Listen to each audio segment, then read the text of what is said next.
April 8, 1943, 27,000 feet above Compiègne, France. Oberleutnant and Rolf Harmeken's oxygen mask couldn't quite conceal his smirk. Through the crystal-clear canopy of his Focke-Wulf 190A5, he watched the ungainly silhouettes climbing laboriously toward his formation. As a veteran ace of Jag Jeswater 26, Harmeken studied these American fighters, making their combat debut over occupied Europe. "They've sent us flying milk bottles," he transmitted to his wingman, unable to suppress a chuckle at the sight of the massive Republic P-47 Thunderbolts struggling for altitude. Below them, 16 P-47C Thunderbolts of the 4th Fighter Group lumbered upward in tight formation. Their 2,000 horsepower Pratt & Whitney R2800 double Wasp engines straining against their immense 7-ton weight. Two German pilots, accustomed to the sleek lines of Spitfires and nimble Soviet fighters, these corpulent American machines appeared almost comical. Their barrel-shaped fuselages, topped with bubble canopies, wings that seemed too small for their massive bodies, and propellers that dwarfed anything in the Luftwaffe's inventory, truly earned Harmeken's derisive laughter. What Harmeken, and indeed none of the German pilots circling like wolves above, could have possibly known was that they were witnessing the arrival of the weapon destined to systematically destroy the Luftwaffe's fighter arm. Within 18 months, these flying milk bottles would transform from objects of derision into instruments of terror, their 8.50 caliber Browning machine guns becoming the most feared sound in German skies. The sheer mathematics of destruction were already loaded into those broad wings. 3,400 rounds of ammunition, a combined rate of fire of 6,000 rounds per minute, enough concentrated firepower to slice a Messerschmitt in half in less than 2 seconds. That April morning, the transformation began when Major Donald Blakesley, commanding the 335th Fighter Squadron, spotted the German formation positioning for attack. A former Eagle Squadron veteran, Blakesley had transferred from RAF Spitfires just weeks earlier. He understood something his men didn't yet grasp. Survival in the P-47 demanded abandoning everything they thought they knew about air combat. The Thunderbolt represented a radical departure from conventional fighter design philosophy. While the Germans had pursued lightweight interceptors optimized for climb and turn performance, Republic Aviation had created something unprecedented. A high-altitude juggernaut that used sheer mass, raw power, and overwhelming firepower to redefine the rules of aerial warfare. Among the 56 American pilots spread across the French sky that morning were men destined to become legends, future aces whose names would strike fear into Luftwaffe hearts. But on April 8, 1943, there were novices in an untested machine, confronting the most experienced fighter force in the world. The Germans had been fighting continuously since 1939, with veterans forged in the skies over Poland, France, Britain, and Russia. The Americans, by stark contrast, had been in combat for exactly 0 days. This story is about how industrial logic ultimately defeated tactical brilliance, how quantity and quality merged into overwhelming superiority, and how German pilots' initial laughter would turn to terror as they discovered what synchronized Browning machine guns could do to an aircraft at 400 yards. The Republic P-47 Thunderbolt had emerged from the panic of June 1940, as German fighters swept across France. Alexander Kartveli, Republic Aviation's Georgian-born chief designer, received urgent specifications from the U.S. Army Air Corps. They wanted a high-altitude interceptor capable of matching the Luftwaffe's best. What Kartveli designed instead was a monster that redefined the possible. "It will be a dinosaur," Kartveli admitted to his design team, but it would be a dinosaur with good proportions. The XP-47B prototype, which first flew on May 6, 1941, shocked everyone who saw it. With an empty weight of 9,900 pounds, it was 65% heavier than its predecessor, the P-43 Lancer. Its massive turbo-supercharger system, with complex ducting running through the rear fuselage, gave it an almost pregnant appearance. Test pilots approaching it for the first time invariably asked the same question: "This thing actually flies?" Not only did it fly, but it flew like nothing else at altitude. The Pratt & Whitney R2800 double Wasp engine, an 18-cylinder radial, producing 2,000 horsepower, could maintain full power at 27,000 feet, an altitude where German fighters literally gasped for air. This turbo supercharger, fed by exhaust gases, delivered sea-level performance in the stratosphere, precisely where the air was too thin for conventional sucker charge. Major Hubert Hub Zemke, commanding the 56th Fighter Group training at Bridgeport, Connecticut, initially despised the aircraft. His unit lost 18 pilots and 41 aircraft in training accidents between September 1942 and January 1943. The P-47, in those early months, killed more Americans in training than Germans would in actual combat. It ground-looped on landing, torque-rolled on takeoff, and dived with such enthusiasm that pilots discovered compressibility, their controls freezing as shockwaves formed on the wings. But for those who mastered it, something extraordinary was revealed. Lieutenant Robert Johnson, a farm boy from Oklahoma who had become one of America's top aces with 27 victories, described his first flight. It was like strapping yourself to a locomotive. The power was unbelievable. You didn't fly it. You aimed it. The first combat encounters in April and May 1943 seemed to confirm every German prejudice. The P-47s couldn't turn with the Focke-Wulf 190s, couldn't climb with the Messerschmitt 109s, and couldn't match their nimble handling at medium altitudes. Luftwaffe pilots quickly developed tactics to exploit these weaknesses, attacking from below where the heavy Thunderbolts struggled, forcing turning fights where agility mattered more than sheer firepower. Hauptmann Joseph Pips Priller, commanding officer of Jagdgeschwader 26, reported to headquarters after his first encounter, "The new American fighter is meat for the slaughter. It flies like a truck, turns like a freight train, and climbs like a pregnant cow. Our boys are calling them medium and fat targets, pretending to be warriors." The statistics certainly seemed to confirm German confidence. In their first month of operations, American fighter groups lost 14 Thunderbolts for only 3 confirmed German kills. The RAF, observing from their Spitfire squadrons, quietly suggested the Americans might reconsider their choice of mount. British pilots even joked that the best evasive maneuver in AP-47 was to unstrap and run around the roomy cockpit. But German intelligence failed to notice something crucial happening in those early encounters. The P-47s that were shot down had absorbed incredible punishment before falling. One aircraft returned from a May 4th mission with 21 cannon holes and over 100 machine gun strikes damage that would have utterly disintegrated a Messerschmitt or Spitfire. The massive radial engine, crucially lacking vulnerable coolant systems, simply shrugged off hits that would have stopped a liquid-cooled fighter cold. More significantly, when the P-47s did get their guns on target, the results were catastrophic. The Thunderbolt's powerful gun battery created a convergence zone of destruction that German pilots had never before experienced. Unlike the rifle-caliber weapons of early warfighters or cannons with limited ammunition, the American fighter could maintain sustained fire for over 30 seconds, an eternity in aerial combat. The event that truly began to change German perceptions occurred on June 26, 1943, over the French coast near Le Havre. It involved Second Lieutenant Robert S. Johnson of the 61st Fighter Squadron and an encounter that would become legendary on both sides of the conflict. Johnson's formation of 48 P-47s was returning from escort duty when they were bounced by 16 Focke-Wulf 190s from II, Jagdgeschwader 26, reportedly led by Hauptmann Wilhelm Ferdinand Galland, younger brother of the famous Adolf Galland. The Germans executed a perfect attack, diving from the sun with an overwhelming speed advantage. Johnson's Thunderbolt, flying at the rear of the formation, was caught in the crossfire of multiple attackers, taking catastrophic damage. In the first seconds of combat, 20mm cannon shells exploded across his aircraft.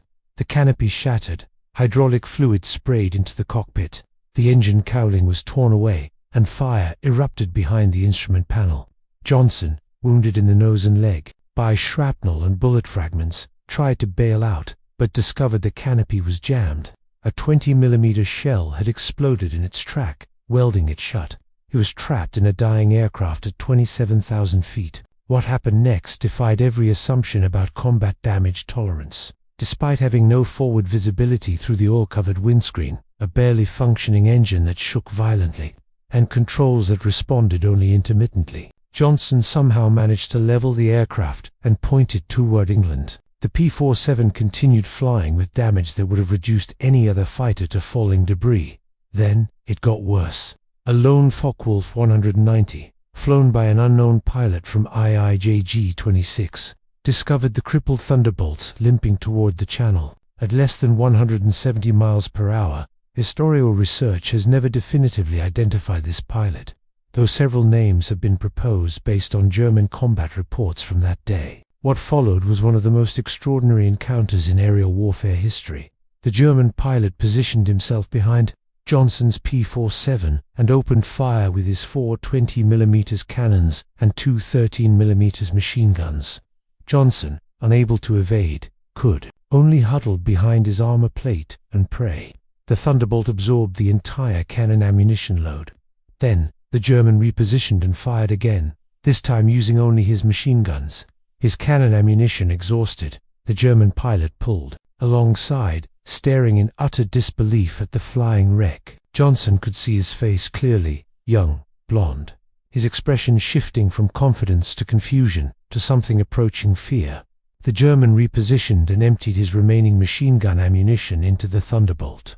Still, it flew. He pulled alongside again, shook his head in apparent amazement, gave an informal salute, and peeled away, presumably out of ammunition. Johnson's P-47 ultimately landed at RAF Manston, its engine failing on the runway. The crew chief stopped counting bullet holes after reaching 200. One cannon shell had exploded inches from Johnson's head. Another had detonated against the armor plate behind his seat. The engine had taken direct hits. The control cables were partially severed. 3 of its 4 main longerons, the structural backbone of the fuselage, were shot through. Yet this incredible aircraft had brought him home. The survival of Johnson's aircraft sent shockwaves through both air forces. American engineers, studying the wreckage, realized they had profoundly underestimated their own creation. German intelligence, receiving combat reports from Jagdgeschwader 26, initially refused to believe it. No aircraft, they insisted, could absorb that much punishment. But testimony from multiple pilots confirmed the impossible. The Thunderbolt had taken everything the Luftwaffe's best fighter could deliver and survived. By July 1943, American pilots were rapidly learning to exploit the P-47's true strengths. Lieutenant Colonel Hubert Zemke, the 56th Fighter Group commander, had discovered the secret through brutal trial and error. Don't turn with them, don't climb with them at low altitude. Use your weight, use your power, use your guns. The Thunderbolt's massive weight, initially seen as a crippling disadvantage, now became a weapon. In a dive, nothing could catch it. From 30,000 feet, a P-47 could reach 550 miles per hour, faster than any German fighter could achieve, even in a vertical dive. This incredible speed could then be converted back into altitude in a zoom climb that left pursuing fighters helplessly behind. Captain Walker Bud Mahurin, who would become one of the first American aces in Europe, developed what became known as the boom and zoom tactic, though pilots sometimes called it the Thunderbolt turkey shoot. Instead of engaging in traditional dogfights, P-47 formations would climb to 30,000 feet, higher than German fighters could effectively operate. When Luftwaffe fighters appeared below, the Thunderbolts would roll inverted and dive, reaching speeds that made deflection shooting utterly impossible for defending Germans. At the bottom of these terrifying dives, the American heavy machine guns would speak. German pilots who survived described it as facing a wall of lead. The combined firepower created an impenetrable zone of destruction. Aircraft caught in this convergence pattern didn't just fall, they disintegrated. The true revelation of American firepower came during the August 17, 1943, dual raid on Schweinfurt and Regensburg, the deepest penetration into Germany attempted at that date. This mission would demonstrate both the P-47's limitations, its range, even with dropped tanks, and its terrifying effectiveness when employed properly. Major David Schilling, leading the 62nd Fighter Squadron, encountered a formation of Bf-110 destroyer aircraft, positioning to attack B-17s with their heavy cannon and rocket armament. These twin-engine German fighters, heavily armed but less maneuverable, were the Luftwaffe's specialized bomber killers. Schilling's flight of 4 Thunderbolts rolled into their attack dive from 28,000 feet. Unteroffizier Heinrich Roth, a gunner in one of the Bf-110s who survived, later recounted in a POW interrogation, "The American fighters came down like hammers from heaven. I opened fire at 800 meters. Good hits. I saw them strike the fighters. Wing the P-47 didn't even wobble. Then he fired. The aircraft ahead of us simply came apart. Not shot down, destroyed. Wings separated from the fuselage, tail severed. The crew compartment shredded into metal confetti. In 2 seconds, a 110 became nothing. 8 B F-110s were destroyed in less than a minute. The German pilots had never experienced such concentrated firepower. Each P-47 carried 425 rounds per gun, totaling 3,400 rounds, weighing nearly 900 pounds. At convergence distance, typically set at 300 yards, all 8 guns' ballistic paths intersected in a zone roughly 6 feet in diameter. Anything in that zone faced 100.50 caliber projectiles per second, each traveling at 2,900 feet per second. The ammunition itself was a revelation of American industrial capacity. While German fighters struggled with limited cannon ammunition, typically 120 to 200 rounds for a 20mm weapon, American pilots could maintain fire for over half a minute.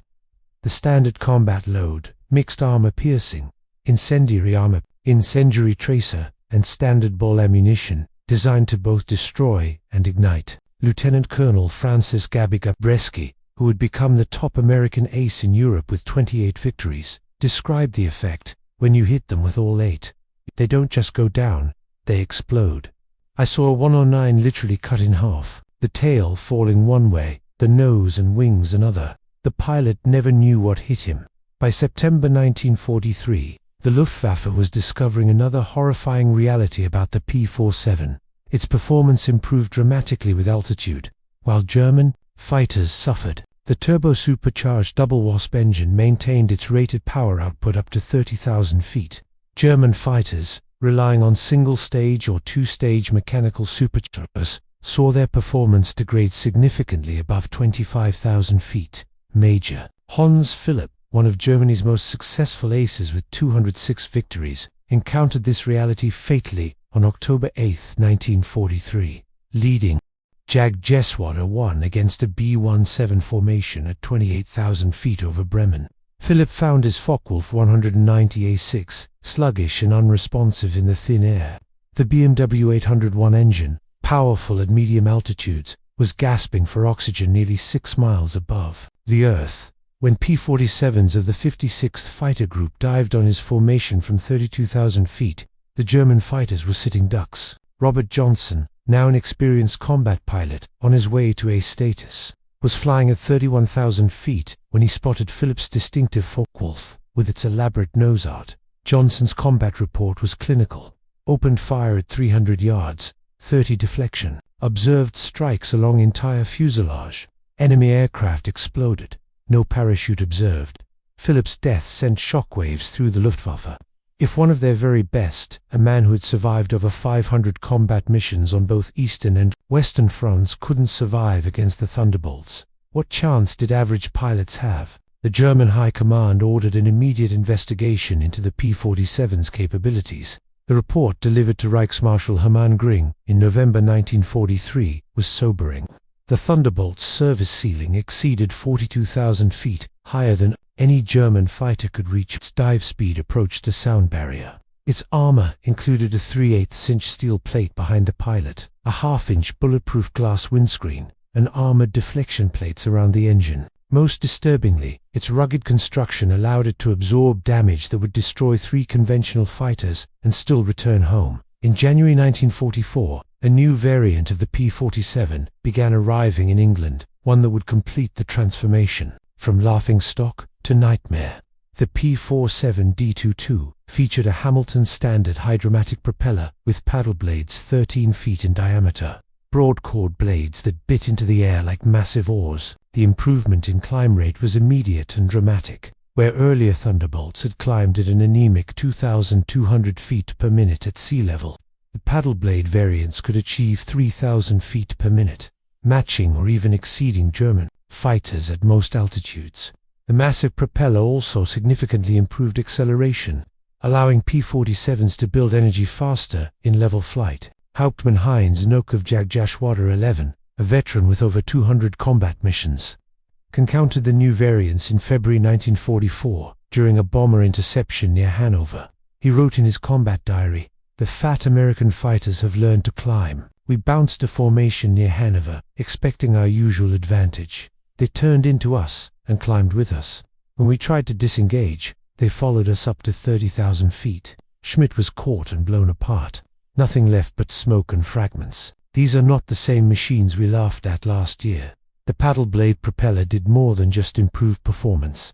It changed the very sound of the Thunderbolt. The distinctive thundering roar created by the blade tips reaching supersonic speeds could be heard from miles away. German ground troops reported being able to identify approaching P-47s by sound alone, a deep threatening rumble that meant death from above. They began calling it Donnerschlag, Thunderclap.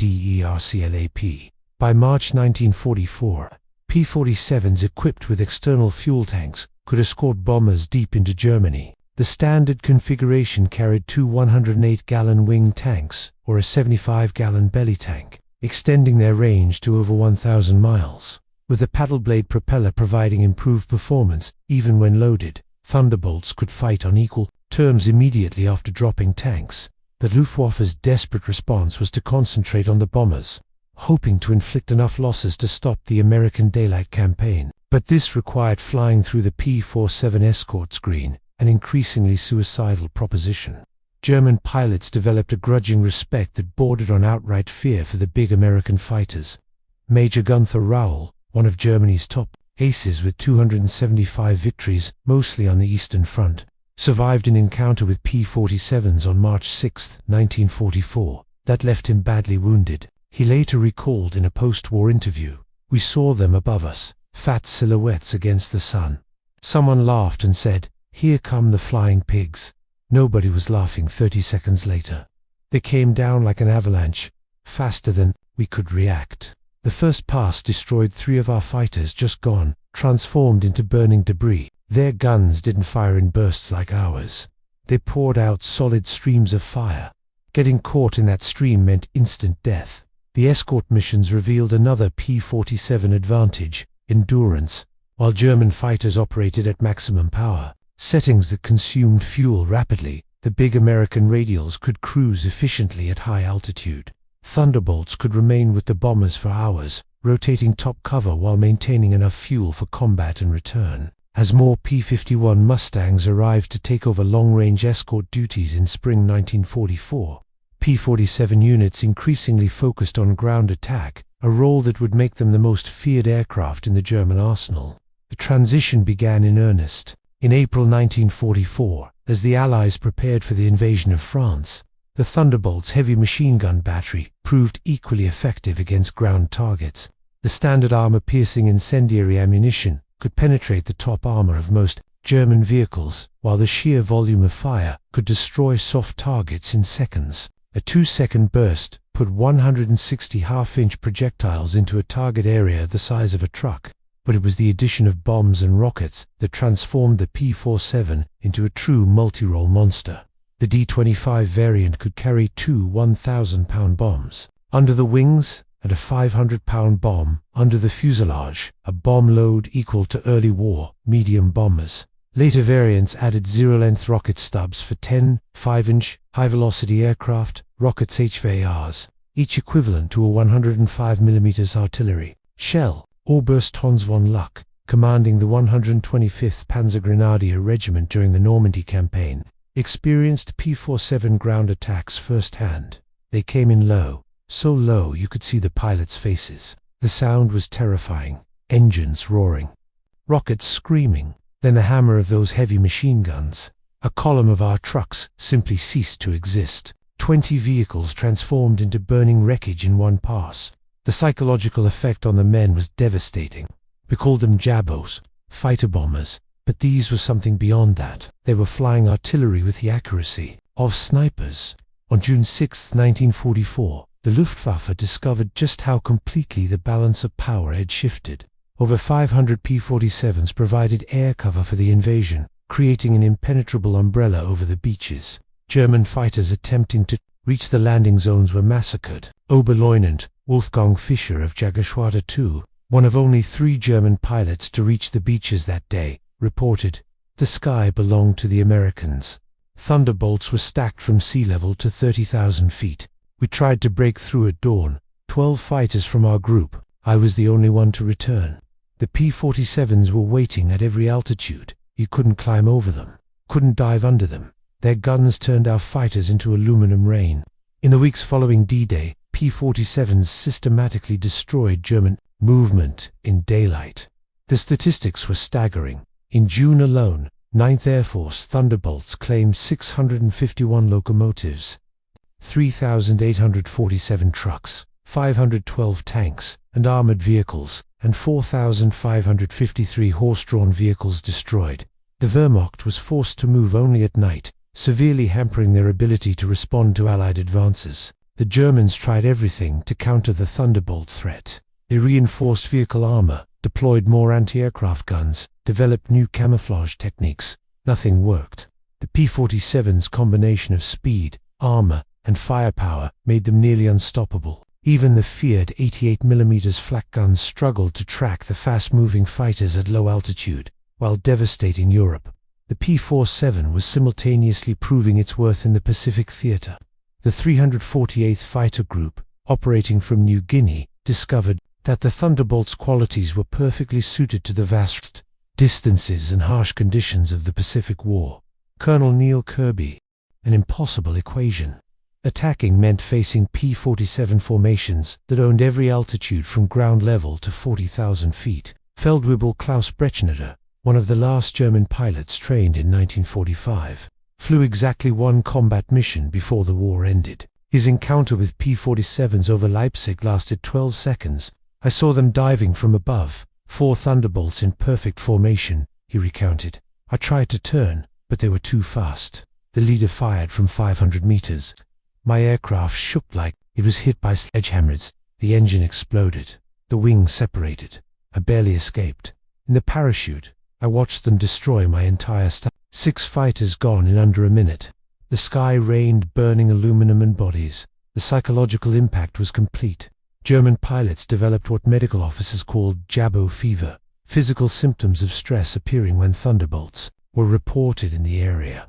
Veterans who had faced Spitfires and Hurricanes without fear became physically ill before missions against P-47s. The distinctive thunder of approaching Thunderbolts caused panic among ground troops who knew that survival meant finding cover immediately. The final statistics of P-47 operations defied comprehension. In Europe, 3,752 German aircraft were destroyed in aerial combat, 3,315 aircraft destroyed on the ground, 86,000 railway cars destroyed, 9,000 locomotives destroyed, 6,000 armored fighting vehicles destroyed, 68,000 trucks destroyed, and 60,000 horse-drawn vehicles destroyed. In the Pacific, 697 Japanese aircraft were destroyed in aerial combat, 150 aircraft destroyed on the ground, 1,500 vehicles destroyed, 150 locomotives destroyed, and countless barges, ships, and installations. The 9th Air Force alone, primarily equipped with P-47s, flew 213,873 combat sorties, dropped 120,000 tons of bombs, fired 135 million rounds of ammunition, and launched 60,000 rockets. The Thunderbolt units achieved a 4.6-to-1 kill ratio in aerial combat while maintaining the lowest loss rate of any Allied fighter bomber. Behind these numbers lay the human cost. The Luftwaffe lost approximately 28,000 pilots killed in combat against Western Allied forces. Many fell to the concentrated fire of American heavy machine guns. Each loss represented years of training that Germany could never replace. By war's end, the average German fighter pilot had less than 30 hours of combat experience. The average P-47 pilot had over 200. At the Luftwaffe Interrogation Center at Oberessau, captured Allied pilots were debriefed by German intelligence. Their records, captured in 1945, revealed German assessments of Allied aircraft. The file on the P-47, updated continuously throughout the war, showed the complete reversal of opinion. In April 1943, the assessment was large, unmaneuverable fighter, inferior to German types in all performance parameters except dive speed. Machine gun armament insufficient against cannon-armed fighters. Assessment: minimal threat. By December 1943, exceptional high-altitude performance, extreme structural strength, firepower increasingly problematic, pilots showing improved tactics, assessment, significant threat above 25,000 feet. In June 1944, dominant fighter bomber, superior to all German types above 20,000 feet, firepower devastating against all target types, structural strength makes shoot-down extremely difficult, assessment, critical threat at all altitudes. By March 1945, the chilling final assessment, best fighter bomber of the war. Combination of firepower, durability, and performance unmatched. Pilot quality exceptional. Assessment, unsurvivable in direct engagement. In 1985, at a reunion of German and American fighter pilots in Phoenix, Arizona, former adversaries met. In peace, General Lieutenant Adolf Galland, former head of the Luftwaffe fighter arm, was asked about the P-47. His response, recorded on video, captured the complete transformation. "We made a terrible mistake in 1943. We saw this big, heavy fighter and laughed. The Americans don't understand air combat," we said. "They built a bomber and called it a fighter. We were the ones who didn't understand. The Americans didn't try to build a European fighter. They built an American one, designed around production, firepower, and survivability. They understood that in a war of attrition, the plane that could take punishment and deliver devastating firepower would win." They were right. The first time I flew a captured P-47 after the war, I understood everything. The power was incredible. It climbed like it was falling upward. The cockpit was comfortable. The visibility excellent. The controls precise. It was a pilot's aircraft, wrapped in armor. But what really impressed me was realizing that America built over 15,000 of these complex machines while fighting a two-ocean war. Each one required an engine more complex than anything Germany produced, yet they built them faster than we could build simple fighters.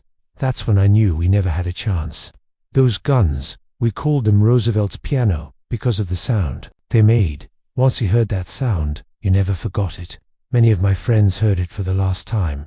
The P-47 didn't just defeat the Luftwaffe, it destroyed it. The P-47's design perfectly represented American industrial philosophy, brute force engineering backed by seemingly unlimited resources.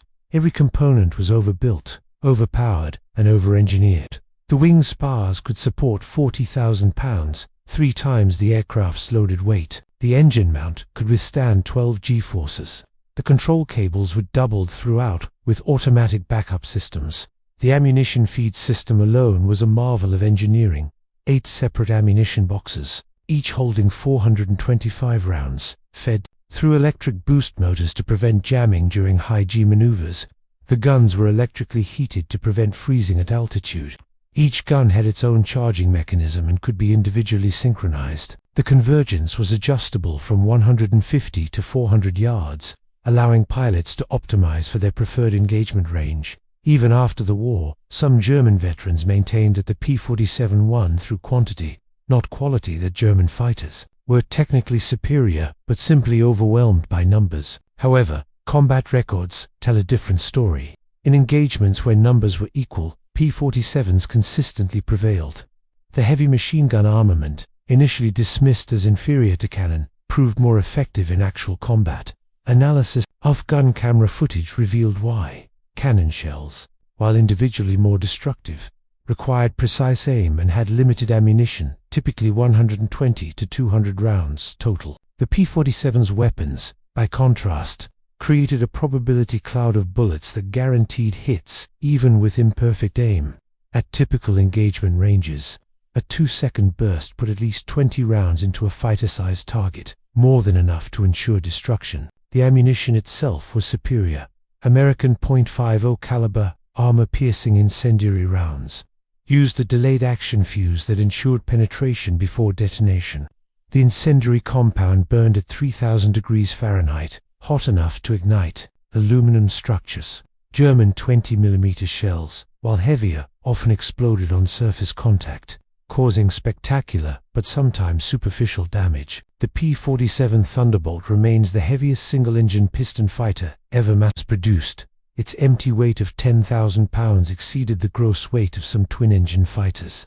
Its engine produced more power than entire bomber formations. From the previous war, its weapons delivered more firepower than a squad of infantry. Yet, it was built by the thousands, flown by kids barely out of high school, and maintained under combat conditions by mechanics who learned their trade in weeks. The transformation of German opinion from mockery to terror took less than 2 years. In that time, the flying milk bottle became the most feared aircraft in the Luftwaffe's experience. Veterans who had faced Spitfires, Hurricanes, and Soviet Yaks without flinching spoke of P-47s in hushed tones decades after the war. At the United States Air Force Museum in Dayton, Ohio, a restored P-47D sits among other legendary fighters. Its placard lists specifications and battle honors, but the real story is told by a small display case containing 50 caliber shells and a strip of gun camera film, showing a Focke-Wulf 190 disintegrating under fire. Below the display is a quote from an unnamed German pilot, taken from a 1945 interrogation report. "We laughed when we first saw them. Fat, ugly American fighters that couldn't turn, couldn't climb, couldn't fight. We stopped laughing when we realized they didn't need to turn or climb. They just pointed those guns at you and you ceased to exist." The laughter died with our comrades. The P-47 Thunderbolt entered combat as an object of derision and ended the war as an instrument of annihilation. In between, 8 synchronized Browning machine guns rewrote the rules of aerial warfare and buried the Luftwaffe under an avalanche of lead. German pilots had laughed at the ungainly American fighter in April 1943. By May 1945, there were no German pilots left to laugh. The thunder had spoken, and the sky belonged to America.